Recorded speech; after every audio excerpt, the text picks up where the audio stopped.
Okay, we are live. Hello, Gary Moon. Carla. Hey there. What a pleasure. Likewise.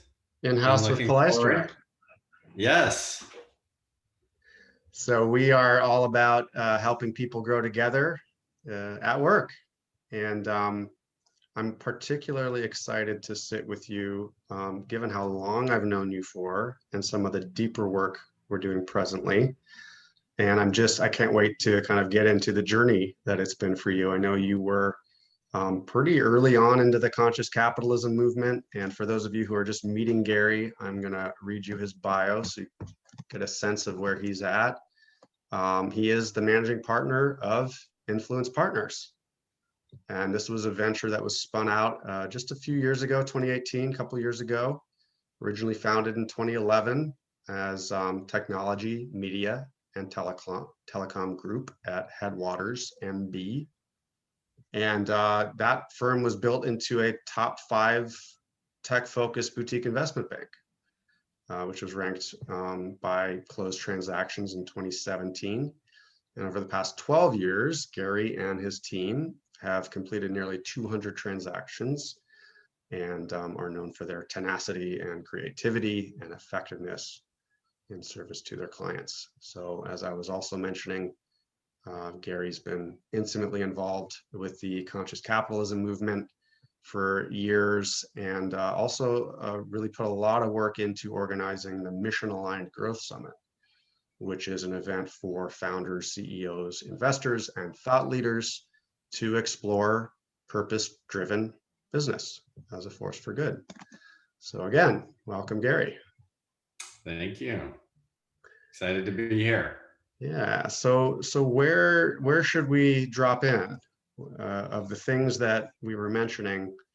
I think I'm curious about where did your journey begin in the conscious capitalism world? We met over, I think actually just 10 years ago now at the Stegan Leadership Academy, which is hard to believe. Yeah, I was moving back to the US from Europe. And I had actually, I can't remember if I signed up. Well, I had signed up for Stegan and then decided to move to Europe. And so literally one of the first things I did when I got back was, okay, now flying to Dallas once a quarter makes a little more sense from San Francisco than from Barcelona. So started then, but conscious capitalism. So I was part of an EO group, Birthing of Giants.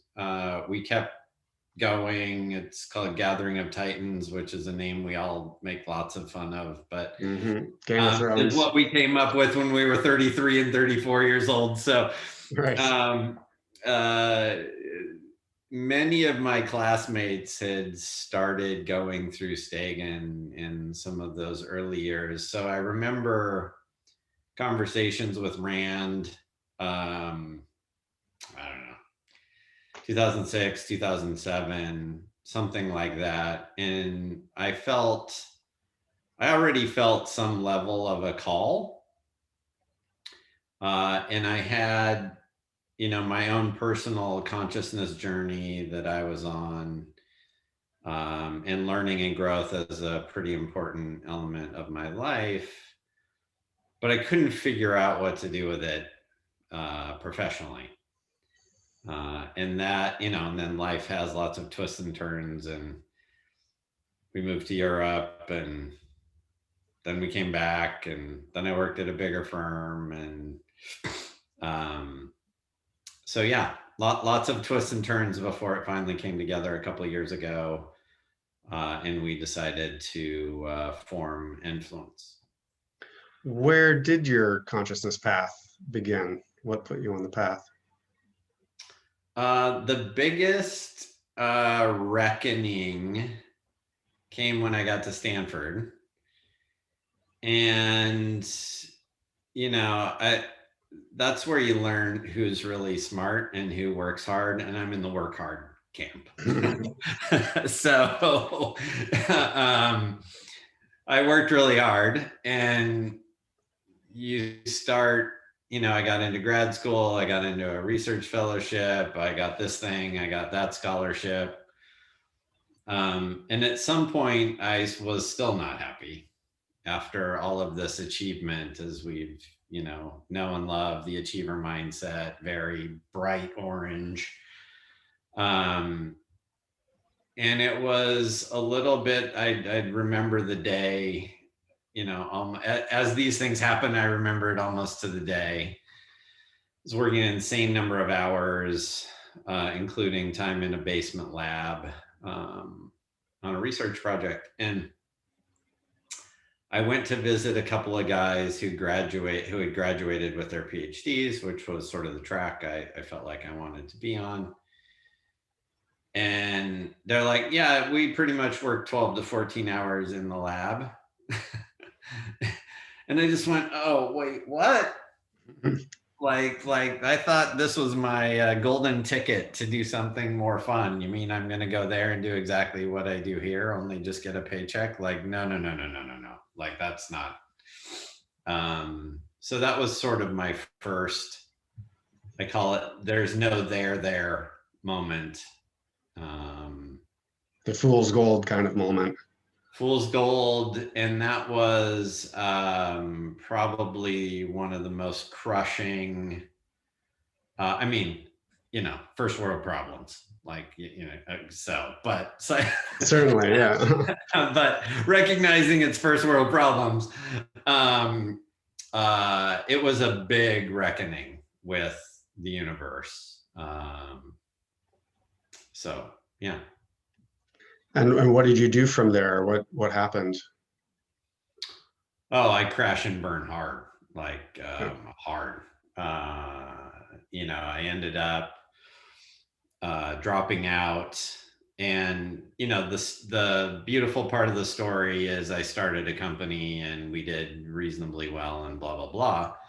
But it was born out of a lot of soul searching. There was no light bulb moment of like, oh my God, I got to go be an entrepreneur and do this and that. There was 6 to 9 months of just a lot of intense soul searching and depression. And it was a pretty difficult time period, honestly, before I started to come through it. And those first early inclinations that I was an entrepreneur at heart. Mm-hmm. What did start to bring you through that and into that realization? It's just you do something, you have a little bit of success, you do a little bit more of it, you have a little more success. There was an opportunity that I had learned how to work with when I was in school, and so I was able to commercialize it effectively, find clients, solve complex problems. And just sort of one thing led to another. And, pretty soon I had a bunch of engineers running around the country doing interesting wireless networking things. It was a good 5-year path. And very, very gratefully, I ran into what's called EO now and the Young Entrepreneurs then. And that was incredibly transformational, to find a community of people who were oriented around learning, hanging around other entrepreneurs, learning from them, not feeling sort of the loneliness that is very natural to feel as a leader or an entrepreneur or a CEO.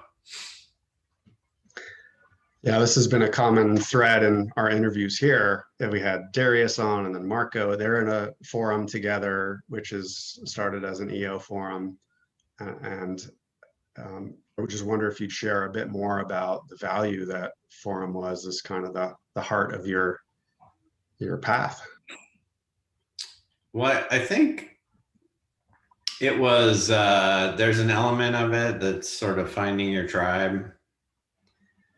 There's an element of it where it's, I would say entrepreneurial education today is so much better than it was 25 years ago. And whether it was there and I didn't see it, or it was just much less developed, I really felt alone as Mhm.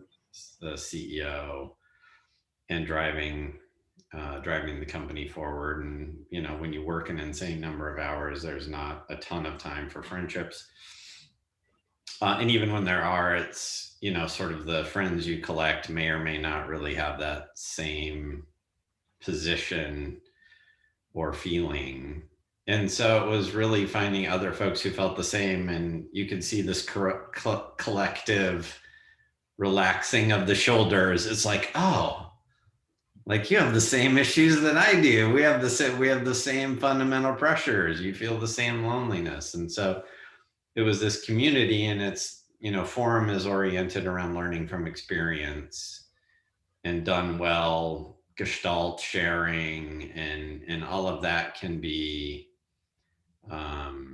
incredibly transformational, even just from depending on how you layer things, just from an entrepreneurial skill set perspective. But for me, and for most of the people who still go to our Gathering of Titans events still every year, except for this year, Right. the more you're in it, the less you talk about business. Right. The more you talk about life and family and personal growth and learning and getting on the mat. Yeah, right. I think it's so interesting too. It's such a common story that, we're the hero in our own journey, and we go out and slay the dragon. And what's the quote? It's like, it takes a real hero to go back to work the next day, Yeah. because you have the high of achieving something. And then what did it mean Yeah. if you're not happy in your everyday life? Yeah. And so I know that the hierarchy of needs with Maslow, it's like, your reward for getting to the next level is just a whole new set of problems that you didn't have at the previous level. And it feels like that. Like, do we really have to kind of get to the point where we're burnt out, having given it all to achieve something that doesn't end up mattering to us at the end of the day? Is there a way to place the self-actualization and the purpose earlier on in the journey so that we stay balanced? And I think that really is the question. And it's interesting that Maslow didn't intend for self-actualization to be the top, actually. Yeah. It's self-transcendence. It's like being generative.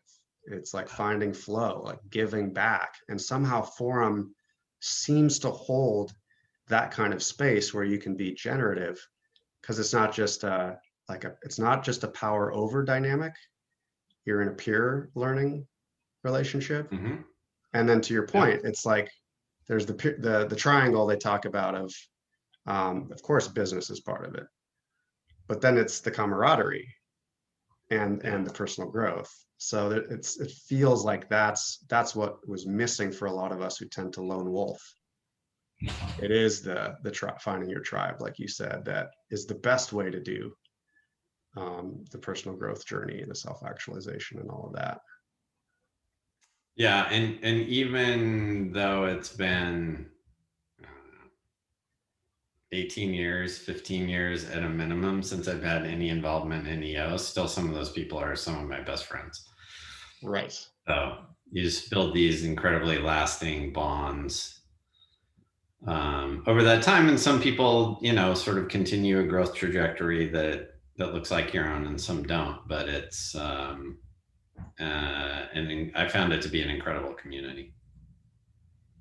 And that kind of circular structure is certainly what people are catching on to, I think, in Zoom reality these days. Is we kind of pile into these calls and we get burnt out, but not if you actually get to go into a breakout and interact with people and have a conversation, whether it's a coaching conversation or just checking in. So it's interesting how that's one of the silver linings of working from home and being on these calls. But back to the point about, how can we do it differently so that the reward that we have for being successful is just, existential meaninglessness and burnout? Like, how can we do it differently? And I know that's where you and I are certainly aligned in what we're up to. And that's why I keep asking about the conscious capitalism thing. And, you could put the word conscious in front of the whole industry. even, whether it's investment banking or finance or education or, Yeah. anything. So what has been your journey into that space, and what are you up to in that way? Yeah. Well, it's I'll go back to that conversation with Rand because it's one of the sort of crystallizing moments is, and I don't know if it was in that conversation or after that conversation, but the macro mission crystallized into bringing consciousness into finance. And then came the wilderness of not having any clue what to do with that. Right. That's the reward you get for declaring that. Yeah. That sounds really good, but like, now what do I do with that? Right. So, I plugged into the Conscious Capitalism community, and there's, sort of the core tenets are very resonant. And, somebody who's exploring their own consciousness journey for a long time, conscious culture development, conscious leadership, stakeholder, like these are all just, it's, if you looked at my DNA, it would all be in there somewhere. So it was just very, very natural. But my early experiences of conscious capitalism were, I would go in and, the classic trap of an entrepreneur is seeing something 10 years too early, right? And so Right. when I would go talk to people and I'm like, oh, what do you do? Oh, I help companies raise money and I do M&A. And people are like, well, what does that have to do with conscious capitalism, right? And so for the first like it's an oxymoron or something, like conscious finance. Totally. Like what? The first couple of years, I just remember people looking at me like, what the hell are you talking about? Like, we're figuring out how to implement conscious capital practices in our business. Like, what are you doing here, finance guy? Right. And I'm just like, what do you think you're going to do when you want to scale and when you want to get to liquidity? Like, what's going to happen then? Well, we're focusing on blah, blah, blah, blah, blah.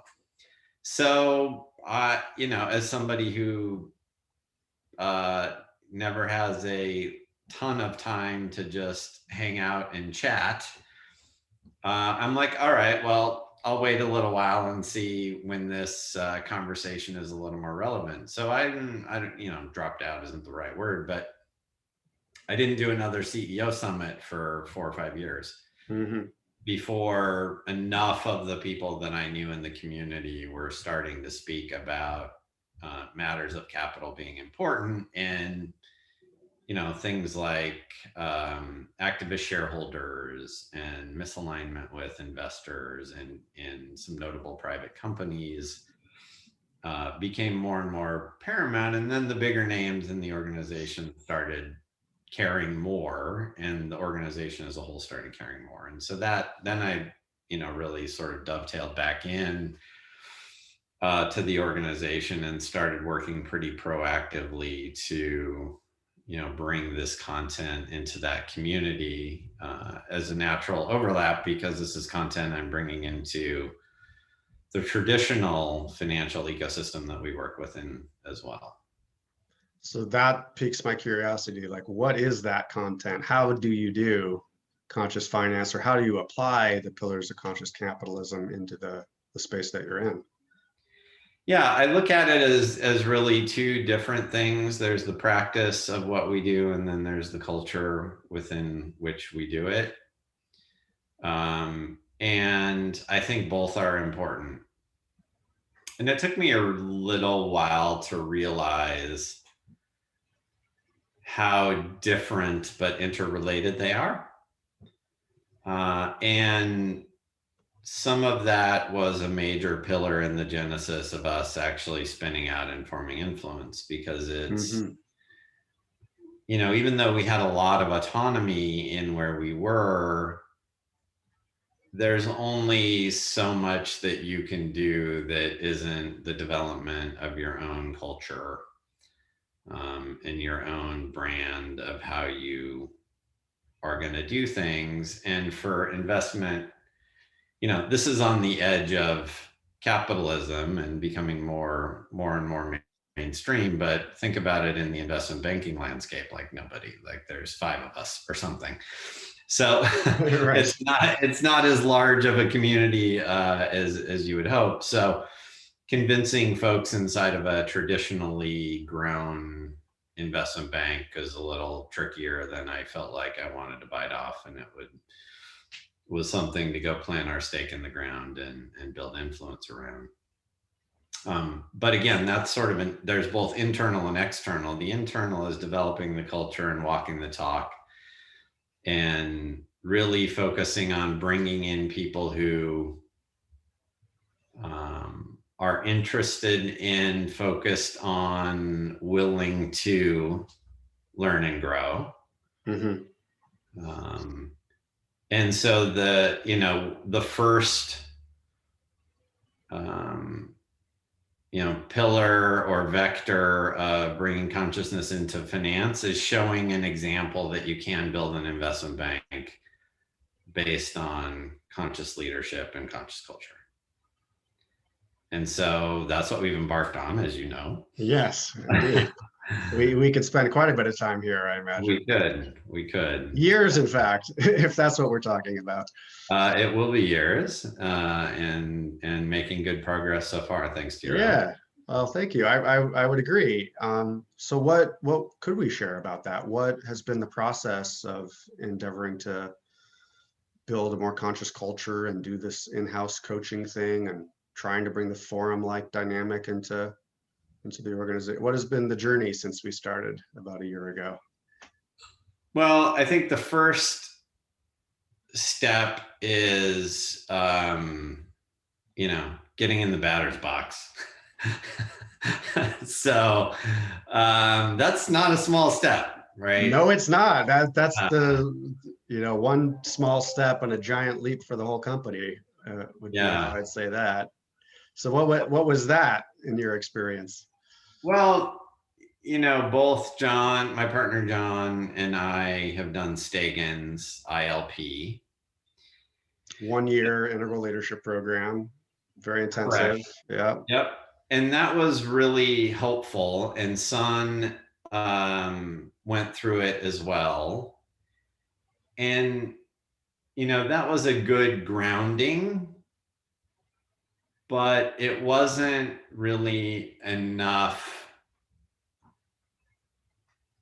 for us. It might be enough for others. It wasn't enough for us to have that, develop those consistency of rhythms, to bring the practices in a meaningful way across the entirety of the team. And again, we did some of that, but we did some of it. Right. And often it's very implicit as opposed to explicit. Yeah.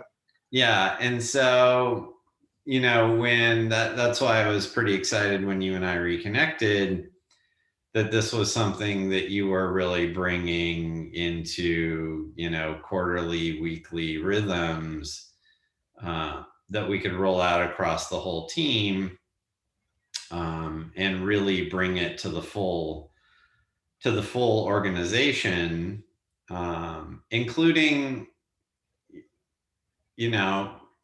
all of us at my vintage. There's a saying, old dogs and new tricks for a reason. Right. But my partners have done an absolutely fantastic job in They really have materials, and it's been, I look at some of these things, and it's some of the more rewarding aspects of what we do. And just to sidetrack it for a moment, do you know Patrick Condon? I sure do. Yeah. Patty. Yeah. I facilitated his GOT retreat about a year ago with a bunch of those other guys. Yeah. Okay. So the best distillation I've ever heard of this was from Patty. And I think I was at a GOT event, and he gets up and he's, giving his examples. And he runs, as you know, he runs a company called the Finished Basement. Mhm. And so he has a lot of, sort of trades folk who work for him, which, may not look like a lot of the people that we normally spend all of our days with, especially in something like finance or Mhm. or investment banking. And he gets up and he gives this impassioned talk about one of the guys on his team who went on this incredible learning and growth journey and brought it back to his family. And he was talking about the impact that rippled through the families of all of his employees. And that was one of those moments where you're just like, wow, that is it, right? Is when you can see people go through change, when you know that they're taking that change home.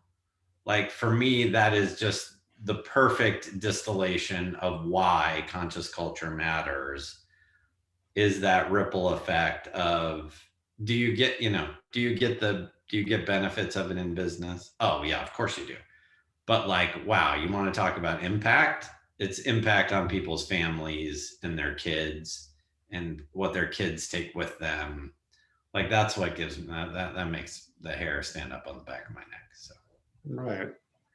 Yeah, we often talk about the wake that we leave as leaders, and to be mindful of that, because disproportionately, if our wake is negative, then it's in a compounded way negative. And the upside is, wow, you get to choose to build a conscious culture and even get in the batter's box yourself first.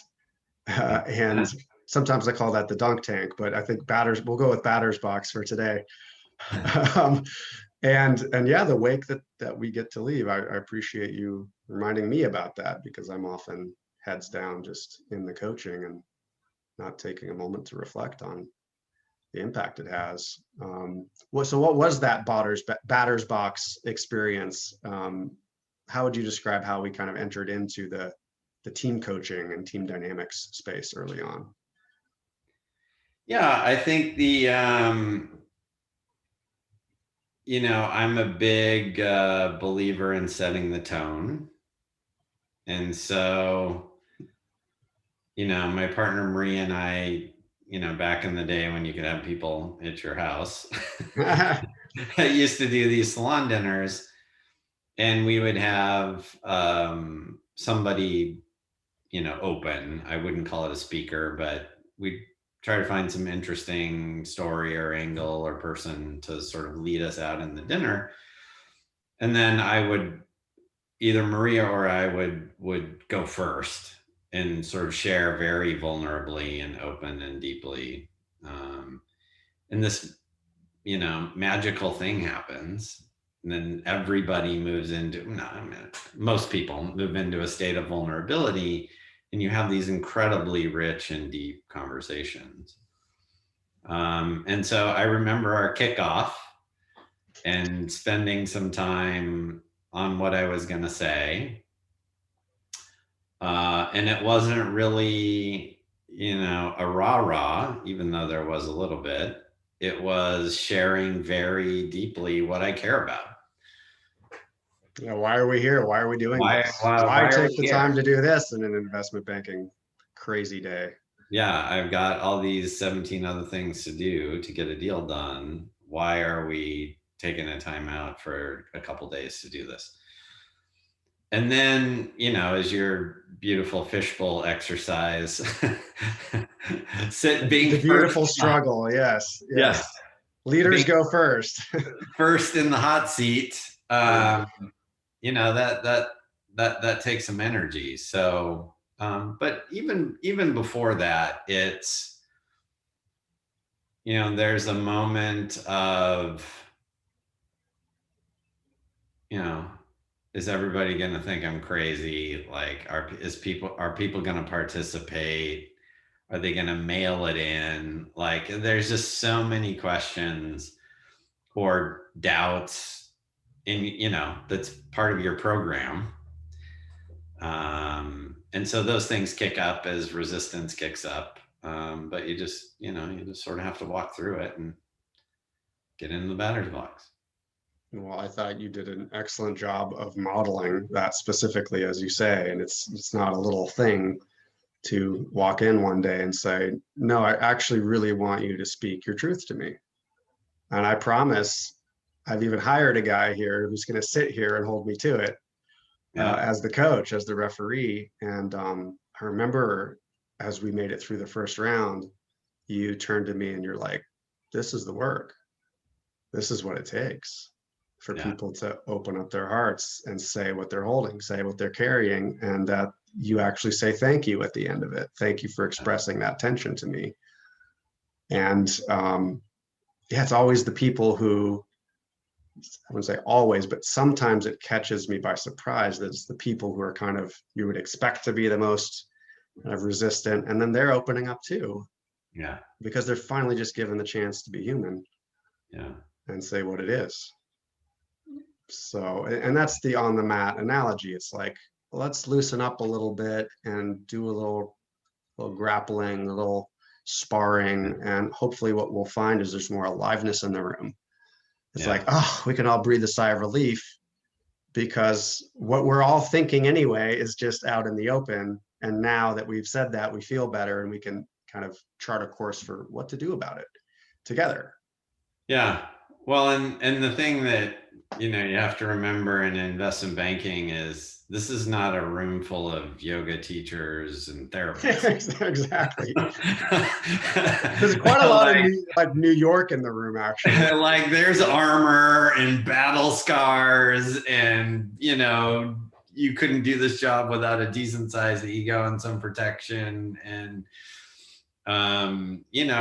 so grounding people in vulnerability and openness and sharing, like it's not the most natural fit with most in investment banking, but that's the work. That's what we're out to create. So yeah.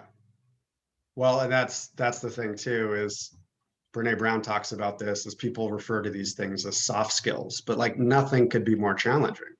Yeah. In a way, it's hard. And so, in other words, doing conflict well, and not to do it as an event either. I call it spiritual tourism sometimes. Yeah. Where you can, try to have the event-based edutainment thing, or even an actual some kind of breakthrough. But and then what? What do you do after you have that experience? Yeah. It's like you can have the ecstasy and then the laundry. I think there's a Buddhist book by that book, isn't there? Yes. So that's been also, I don't know whether to call it the trough of despair or getting up over the hump of like, and it's a natural part of every learning curve or every new process. It's like, is this going to be worth it? Mm-hmm. And I would tell my clients, like, tell me if it isn't worth it. Like, I have to be sitting in the dunk tank as well, because we want this to be rubber meets the road. We want this to be like, if we're becoming more conscious and being more vulnerable and doing teamwork at a next level, getting more coherent, I hope that that would result in us being more effective in some measurable way. And it could be immeasurable on the qualitative side of things, like with trust or communication. But sometimes it takes a while for people to kind of see the value and lean into it. And I think, to the credit of the team, like I think they got there pretty quickly and then started kind of humming on all cylinders. Yeah. Agreed. Yeah. So what else have we been into? And how does it work? I mean, for people who are like CEOs scratching their head, like, okay, got it. I got to sit I got to get in the batter's box. But then what happens? Like, how does it roll out basically? Yeah, I think it's, aside from just curriculum,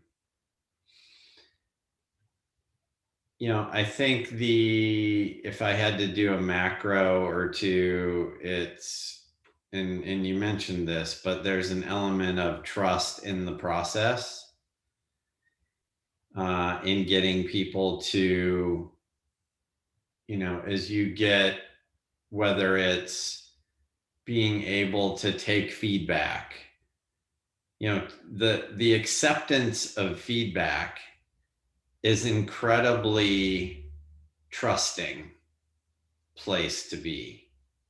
And so as a process, and one of the things that I loved is you teach the receiving of feedback before the giving of feedback.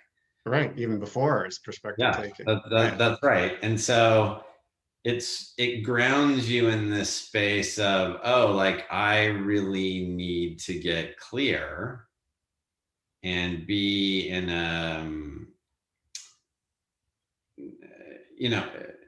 have trust in myself and have trust in the other person, not that they're going to execute flawlessly, but trust that they're in their humanity, Right. at a minimum.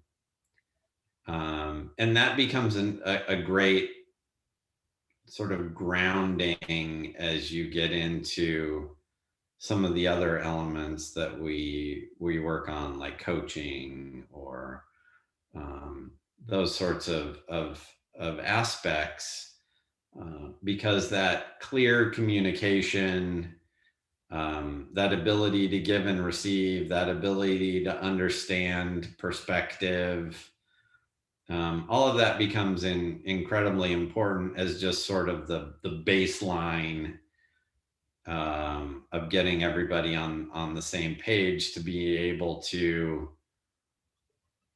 sort of learn and grow on the mat. So, And that's the metaphor, right? Is the dojo. yeah, It's in-house. It's part of going to work. You show up to work and you show up to practice. And there are some days literally in the dojo where I show up and we just roll around and see what happens and see what's needed. And if you don't get that time to roll around, in other words, in the business, that means like actually bring the real tensions that are clear and present for everyone and work through that, like roll around with those tensions, and turn the whole art of giving and receiving feedback into a practice, then how do you get any good at something that is one of the most difficult things for an ego to do? It's like defensiveness is how we survive, basically. So it's pretty hardwired that we're going to kind of go amygdala hijack and flip the switch and go on offense as the best defense. So first of all, that we're doing the action learning thing, and we're bringing actual live tensions to the table. That's unlike an academic training, because most of the time you're in cohorts with people you don't work with. Yeah. And so to start there, but then to like, it's a practice, and you're going to get better over years, maybe, at this stuff. Well, and I think that's just an incredibly important piece of it. And what we were missing before is showing up at the dojo a couple times a week with the various practices. Because you just don't, at the end of the day, people who don't have to take it seriously don't. And the consistency of practice doesn't really allow for the learning and growth, other than for only those who like embrace it wholeheartedly and have the energy to do it. And that's a real minority, even in the best intentioned organization. And so when you show up with the weekly rhythms and bi-weekly rhythms, and listen, there are times when I am slammed. Right. And it's just like, oh God, seriously? Like I gotta come to one of the senior team training call, and I have the same reaction as everybody else. It's just like, oh Jesus. Right. But then it's like going to the gym. Like, who wants to go to the gym at 6 a.m? 100%. Who wants to go to the gym, and then you're done lifting and you're just like, oh yeah, now I'm glad I went to the gym. Yeah. It's the same. And then, obviously there are days when it's like, all right, like I'm so on purpose in this session, or especially I think that's one of the biggest gifts of leadership is when your organization is on a learning and growth path that you've helped set them on. Like, wow, like what's better than that? Like that's just beautiful. And when people show up and get something meaningful out of it, apply it in the business, you see it in a meeting or you see it in an interaction. Like as you and I talked many times, it's like, yeah, that's the work right there. Work. Yeah. That meaningful change, because not everyone's wired like we are around personal growth, and learning and growth is there as a key foundation. But some of that sort of always catches when you're rolling it out in your organization. So. Mm-hmm. I want to go back to one thing you said is it feels like there is a polarity where what's trending, you see Josh Bersin at Deloitte talk about this, like learning in the flow of work. And the ideal is like, you don't ever have to stop and do a practice of anything. You just, somehow pull it out of the ether and you're applying it in the flow of work. And on the other hand, you have the kind of archaic thing where you go somewhere else that isn't even in the business, like a university or a training, and then you come back to the same culture and the same systems, and you fall back into old habits, basically. So I'd like to think there's this middle way where it has to be a deliberate practice with the intention of moving towards in the flow of work. And all of the time you're thinking in terms of being a conscious leader. And you gain the kind of this synergetic effect of that when multiple people are in the same dojo, sharing the same language, doing the same practices. We used to say it's like, the toolkit is the third person in the room, so that using certain language will disarm someone because they learned that language too. And even in the team dynamic, there's something that's getting democratized. When we say everyone's a coach, it's like that applies to every toolkit, which means it also applies to conflict resolution. And what is coaching anyway, if not conflict resolution when you need that? So it's like I can be that referee, but each one of you guys is learning to start to call your own fouls so that you can play pickup basketball. And so no matter who's in or out of the room, you're getting to team flow pretty quickly. So that's one complete thought. And then, the other one is what you said at the end there, which is just back to the question of success. How do you do success and fulfillment? And do you have to sell your business? I mean, maybe this ties into the world of finance to begin with, of like the notion of selling your business and extracting the value from it, and then you retire and play golf or something. It's like how give back. Back. Philanthropy is the 1.0 model for sure. Yeah, totally. So what would you, if we kind of zoom out again, it's like, okay, conscious finance, conscious investment banking.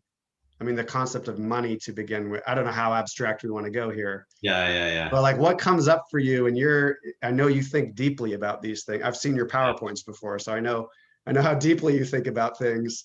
So I'm just wondering, like, what would you share philosophically with us about the concept of conscious finance and where to go with that? Yeah, I mean, I'm going to not answer the question first to answer the question. And the first, getting out of 1.0 that I had to realize for myself, and founding principle of Nfluence, and something I look at probably more than I need to, honestly, but is this idea of a fully integrated life. And the again, sort of the crystallizing moment or moments or experience, I always feel a little funny describing it, but I was on Necker Island with a group of social impact entrepreneurs. And, this is a group that Richard Branson spends a lot of time with. And we do fun charity things with Richard and help raise money for Virgin Unite. And I went, and I had been wrestling with this question of conscious finance. And, I have these two different lives that I live. One is very deeply spiritual and conscious, and the other is transactional in a financial ecosystem that doesn't care about any of that. And so I struggled with that for years and years. And it was when I saw Richard, who just, you can't tell if he's working or playing or doing social impact. Families around, friends are around, fun is around. And I just looked at that and I went, oh my God, like it is all the same thing. Like it is he lives the fully integrated life. And okay, that's an ideal, but that concept just went ka-chunk, the pieces clicked, and I'm like, okay, even if it's a little Don Quixote-esque, like there's a way to do this business on purpose. And that purpose brings my consciousness orientation into the work that we do. And so, where does that go? Oh yeah, like it's a little bit of a wander for sure.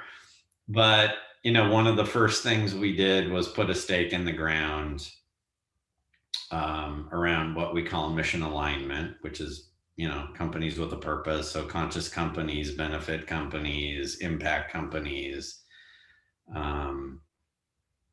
and said, sort of here, if you care about purpose-driven business and how you finance those businesses and ultimately what you do with those upon time for liquidity, then that's the community that we're building. So we started the Mission Aligned Growth Summit.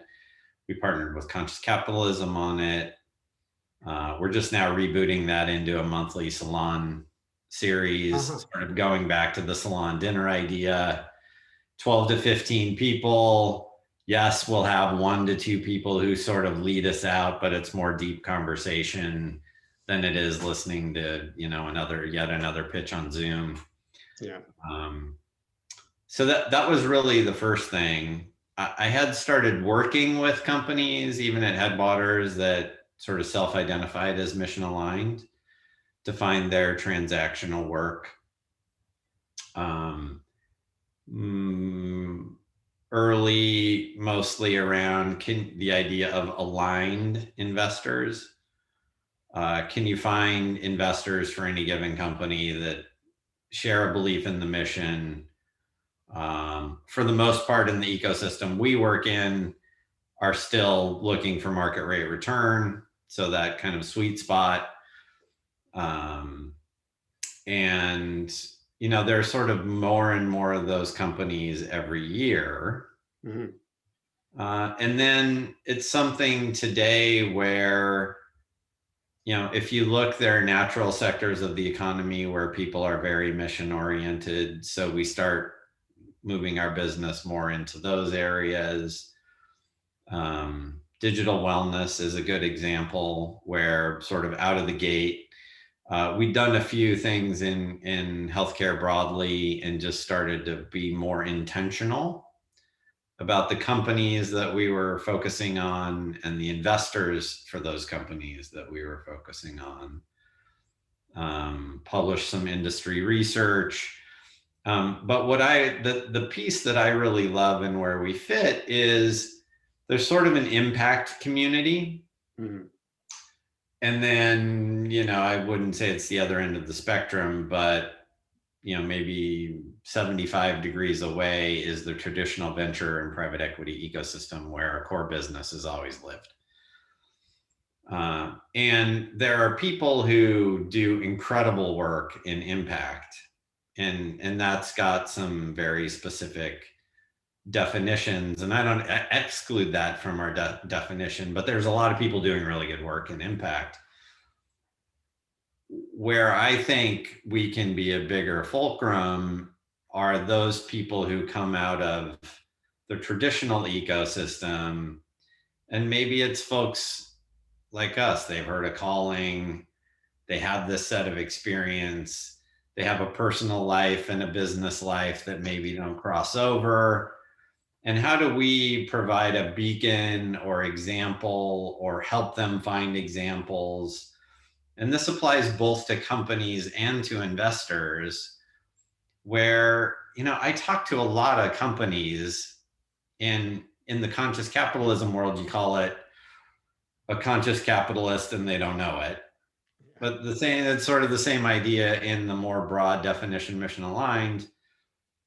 If you get into their founding story and how they run their business, it's pretty much the same stuff that we live and breathe and talk about. They just don't have language for it, and they may not have community for it, or they've got some community for it. Back to the So for me, entrepreneurship thing. yeah, it's so from everything from highlighting examples to bringing people together in the room to connect, to even the more, tactical client driven stuff, which is, I've got a really interesting mission driven company and we're there to help them find the best mission aligned investors. Oh, by the way, who are also the best growth investors for that particular business too. Because today it is both. It's you have a lot of crossover between those two investor communities. And so it's just sort of every year deepening what we do and who we do it with in that, middle ground. Yeah, it is really exciting what you're doing. And I wonder, we often talk about the Trojan horse or the lure, or not quite the bait and switch, but what would you say to people who are considering this path? What's the competitive advantage to doing conscious finance or conscious capitalism? Why would people choose to do this? Well, I think it depends on where you sit in the ecosystem. If you're an entrepreneur, and again, some of this comes down to stage, because the later stage and the bigger the check size, the harder it is to find alignment on the mission. Very easier to find alignment on growth. So the entrepreneur, founder, executive, at that point, the competitive advantage is having a solid voice around the table that cares about mission. You also have to recognize that doesn't mean that they're gonna be easy, because I do see a lot of the fantasy of, I'm going to raise money and they're not going to care about the metrics of my business as much as a regular investor will. No, they do. Yeah, right. They just also care about the mission of the business. Right. From an investor, most of the investors have a particular purpose that they're investing against. And so, I don't want to say competitive. I think the thing that lots of people get lost is capital is competitive too. Because if, I don't want to overgeneralize, but a whole lot of the return are the best companies. And you don't just saunter up to one of the best companies and get a check in there. Yeah, right. And so as an investor, if you can find resonance with the management team of a company who's doing something in the world that you care about, you're going to get into more interesting companies than you probably would have otherwise, unless you're at, one of the bigger brand names. So that sounds as well like an incentive or the motivating factor for, if you're selling, like what would differentiate your company to buyers as well? Well, selling is an interesting question, because M&A is this funny little world where you or big world more accurately, but we sort of have this saying of, you don't see the truth of somebody until the money gets put on the table. Yeah. and then you have a moment of truth. And do they care about the money, or do they care about the things that they say they care about? And those aren't mutually exclusive, by the way.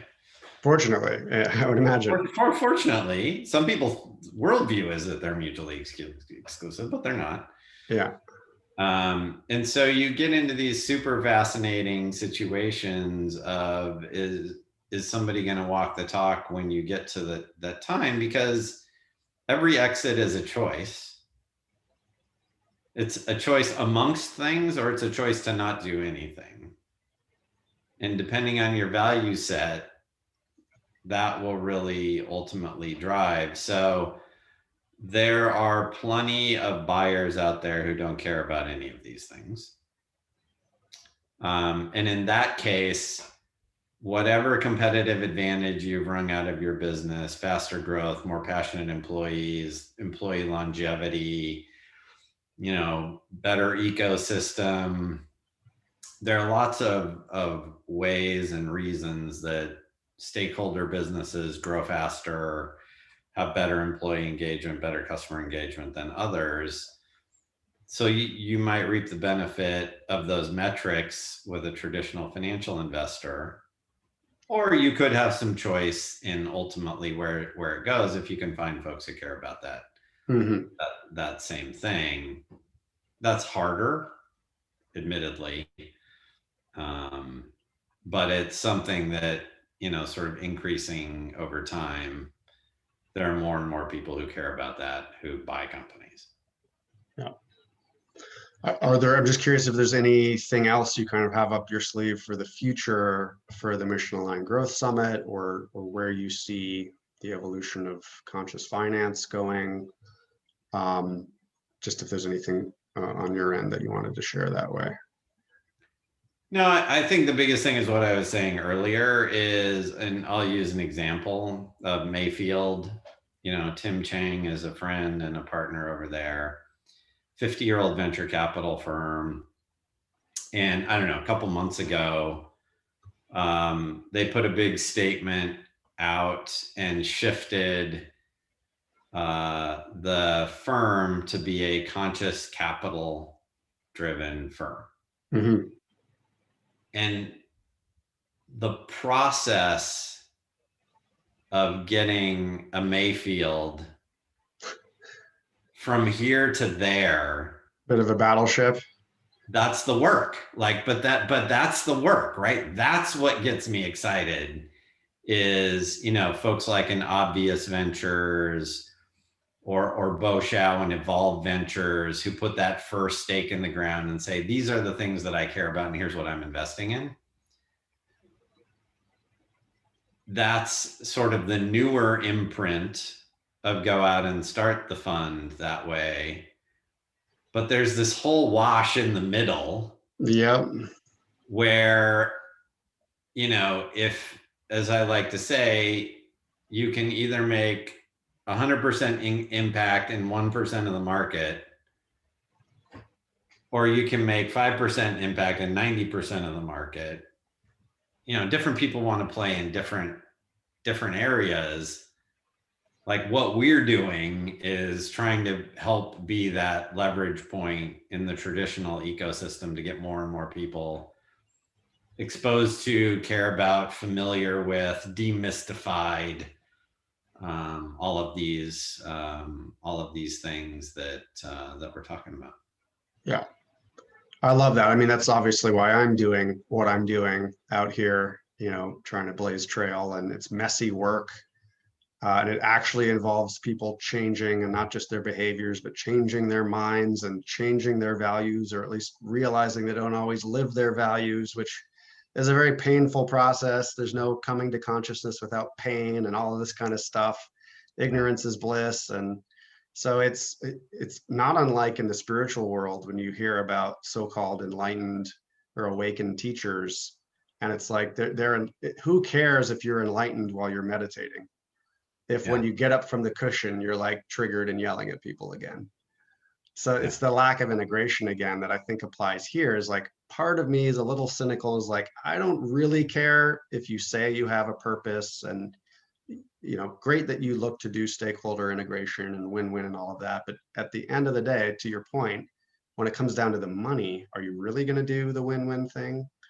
And who cares if you do any of that if you're yelling at people every day and stressing them out and they hate working with you? And not to be dramatic about that, because obviously the gray area is vast. We're honest, we're all on that spectrum somewhere. But I think that's the point, is, are you doing the work? Yeah. Are you working to be better and mindful of the wake that you're leaving? And also what you said about, it's not life work balance. It's like, it's integration. There's a quote we just came across. I forget who that was. I thought it was a Zen quote and someone corrected me. But the master in the art of living makes little distinction between his work and his play. Mm. And so that spoke really well to the integration of the two. And that there's hopefully a greater reward, as they say, that, the firms of endearment, they end up outperforming regular companies. Yeah. So I would love to, it's like when I watch mixed martial arts, I love when the good guy wins, so to speak. It's like the old kung fu movies or the old samurai movies are always about, the person who was standing for what was right against the hooligan and protecting other people. So I think there's something universal in the same way with conscious capitalism, where you do it for its own sake. And then actually there is some kind of reward. We may not see it on the short term right away, but it starts being, worth it for its own sake. Yeah, that's right. Well, I have one more question, one more avenue of inquiry. As I said to you, I think in advance of this, part of what I love this to be is a glimpse inside each of these CEOs' companies, each of your companies, and also a glimpse inside of you, and a kind of demystifying or piercing the veil around, so what does this really take to be a conscious leader? Is it just at work, or like what practices are you really doing, or what has it meant to be on this journey? What do you have to do to be a conscious leader? Yeah, that's a good question. I don't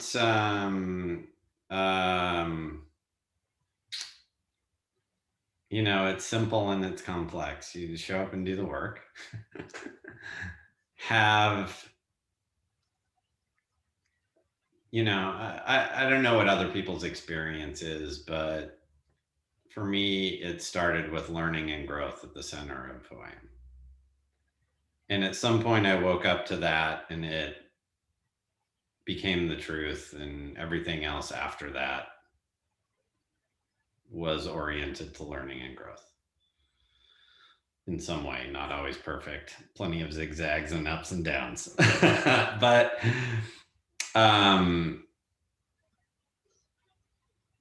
I go back to the story, is the consciousness journey was there long before the conscious business journey was there. Not the desire for the conscious business journey, but so from different spiritual traditions to, I spend a lot of time in Buddhism and Buddhist teachings, and meditation has always been a home for me. Other practices that really deepen the learning and growth journey, teachers, retreats. I've had therapists, coaches, different modalities of learning and exploring.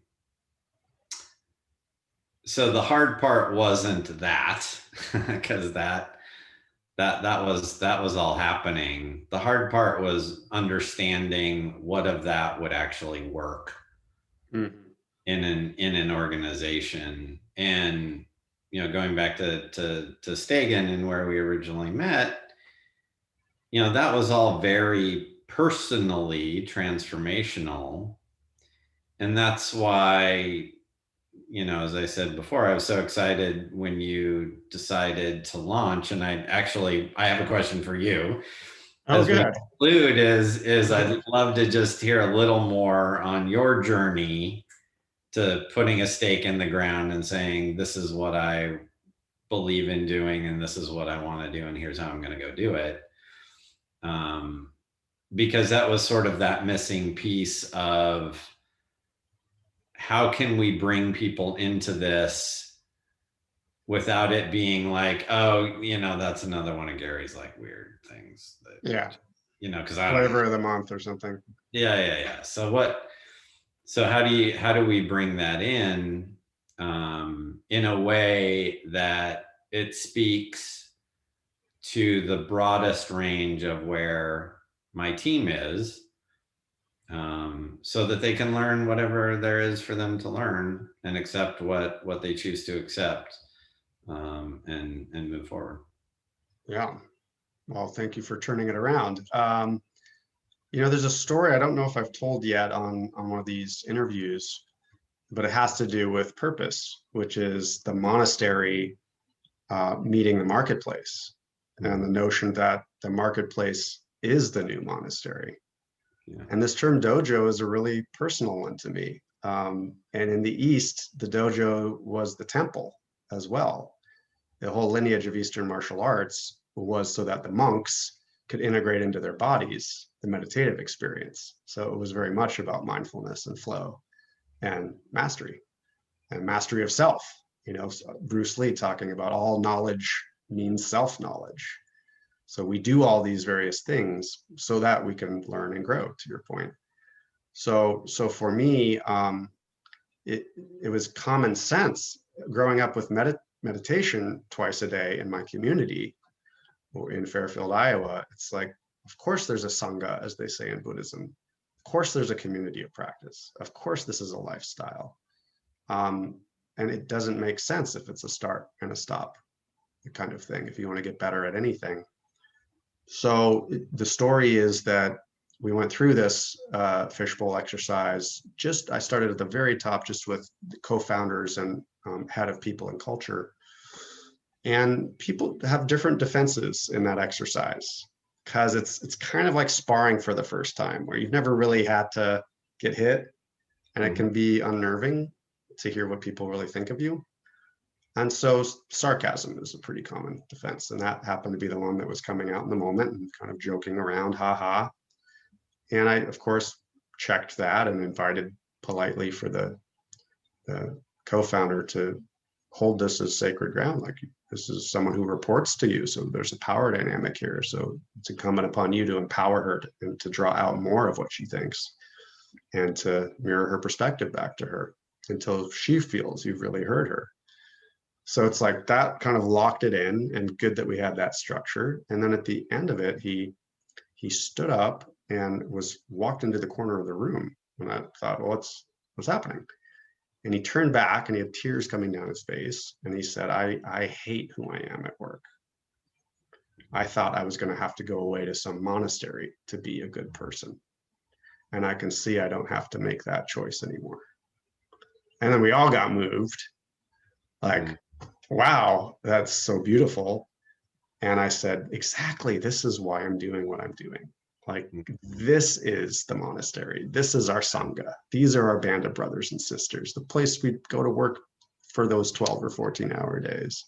And this is the place to practice and grow together. And the marketplace is life. It's bumping us in all these different ways. And what a more beautiful space to be fully human than that, because that's where life is happening. Yeah. So we can grow together, as I like to say, literally, people grow together. So that's why I'm doing what I'm doing. And the vision would be it's not like even 1 million companies. It's every company has Sangha, has that dojo, that community of practice at its core, that is part of going to work, so that we're relating to one another as human beings. And the whole organization is a living system that's filled with authenticity and aliveness and autonomy and things like that, so that it can adapt and grow in the most organic and effective way possible. So that's it. And the heart of it is in that forum, the team dynamics. So to start at the heart and make sure the leaders are eating their own cooking, as we like to say, and build that kind of dynamic that I feel on the mat with people, where it's like it's support and all the niceties, and it's like going through the tough conversations with heart, and getting to the trust that's on the other side of the conflict. And yeah, boy, that'll wake you up in the morning. So helping people feel really alive and fulfilled that way. Yeah, you know, the one thing that as we close that I think about in hearing our conversation, we haven't really talked about how the gratitude and the positive, you know, work is hard and work is beauty. And we have, you know, at least as many moments that are full of gratitude, expressions of appreciation, the positive side of this work. And it's all positive at some level, but the, you know, maybe the more feel good in the moment aspects of the work that, you know, when people show up and appreciate each other or express gratitude, like that is also the work. Yes. And so I wouldn't want that to get lost, because we have incredible moments of gratitude and appreciation for each other as we do the work. And that is equally as bonding as sort of, you know, going through the difficult conversations and getting to the other side of something. Thank you for saying that. I mean, that the laughter too. Yeah. The camaraderie, exactly so. And hopefully we're starting with that, and so we can build a bank account knowing how much those negative things can cost to go through. That's right. So yeah, the gratitude and the appreciation. There's a financial term, appreciation. Like, you know, we appreciate each other. And I certainly appreciate you and the work we're doing, and the time today too. Yeah, thank you. Yeah, so the journey to be continued, and look forward to doing this again soon. Indeed. Thank you, Gary. You.